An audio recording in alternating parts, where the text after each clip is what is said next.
ایک امریکی شہری خاتون اور 5 غیر ملکی، ان کو بازیاب کرایا گیا ہے۔ امریکہ اور وائٹ ہاؤس یہ کہتا ہے کہ حقانی نیٹ ورک کے خلاف آپریشن کے دوران ایک چیز تو یہ اسٹیبلش ہو گئی کہ حقانی نیٹ ورک وہاں پہ موجود ہے۔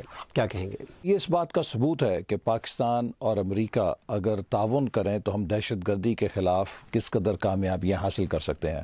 جو ہی ہمیں ایک ایکشنیبل انٹیلیجنس ملی کہ ان افراد کو جنہیں یرغمال بنایا گیا تھا افغانستان سے پاکستان کے کسی ٹرائبل ایریا میں منتقل کیا جا رہا ہے، تو چونکہ اب ٹرائبل ایریا میں حکومت کی ریٹ بحال ہو چکی ہے، اس ایکشنیبل انٹیلیجنس پہ فوراً ہمارے سیکیورٹی کے اداروں نے کارروائی کی اور انہیں بازیاب کرا لیا۔ آپ نے پالیسی کی بھی بات کی کہ پالیسی اور تعلقات کی سمت تبدیل ہو رہی ہے، تو کیا بنیادی پالیسی شفٹ ہے؟ پاکستان پچھلے 4 سال سے ایک کنسسٹنٹ پالیسی پہ چل رہا ہے۔ میں سمجھتا ہوں کہ ایک جو مثبت تبدیلی ہے کہ امریکہ میں اس بات کا احساس ہے کہ پاکستان نے جو داخلی محاذ پر کامیابیاں حاصل کی ہیں، اگر ہم اور امریکہ مل کر اس پارٹنرشپ کے ذریعے افغانستان میں امن کے لیے کوششیں یکجا کریں تو اس کے بہت اچھے نتائج نکلیں۔ اس ریفرنس میں کیا سمجھا جائے؟ پاکستان یہ کہہ رہا ہے کہ yes we are going to do more, اور حقانی نیٹ ورک کو کہہ رہا ہے نو مور۔ پاکستان کو کسی کو یہ کہنے کی ضرورت نہیں ہے کہ دہشت گردی کے خلاف ڈو مور۔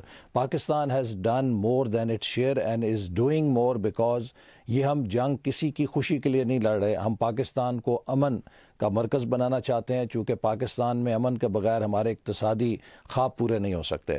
البتہ ہم یہ ضرور کہنا چاہیں گے کہ پاکستان ایک خود مختار ملک ہے، پاکستان باعزت لوگوں کا ملک ہے، ہم ایک باعزت پارٹنرشپ چاہتے ہیں۔ ٹیررزم کے خلاف لڑنے یا کمٹمنٹ کی بات کی ہے، ایکسٹریمزم کے خلاف بظاہر جتنی کوششیں نظر آنی چاہیے وہ نہیں آتی، یہاں تک کہ اسمبلی کے اندر سے آپ اشارہ سمجھ گئے ہوں گے جس طرح کی آوازیں آ رہی ہیں وہ ایکسٹریمسٹ کو سپورٹ کرتی ہیں۔ ہم چاہتے ہیں کہ پاکستان کے اندر اس بیانیے کو تبدیل کیا جائے جس کے ذریعے گلی گلی محلے محلے نفرت پھیل گئی ہے اور لوگوں نے مذہب کو اور قانون کو اپنے ہاتھ میں لیا ہے۔ آپ کا میسج کیبنٹ صفدر تک نہیں پہنچا؟ دیکھیے، وہ ان کی ذاتی رائے اور ایسی رائے ہر ملک کے اندر ہوتی ہے۔ خود امریکہ کے اندر ابھی پچھلے دنوں جو یہاں پر وائٹ ریسزم کے اوپر مظاہرے ہوئے اور اس حوالے سے صدر صاحب پہ جو تنقید کی گئی وہ یہاں پر بھی ہے۔ ابھی اس وقت state of military and civilian relationship جو ہے اس کو آپ کہاں ریٹ کریں گے اگر آپ 1 to 10 اسکیل کے اوپر جائیں تو؟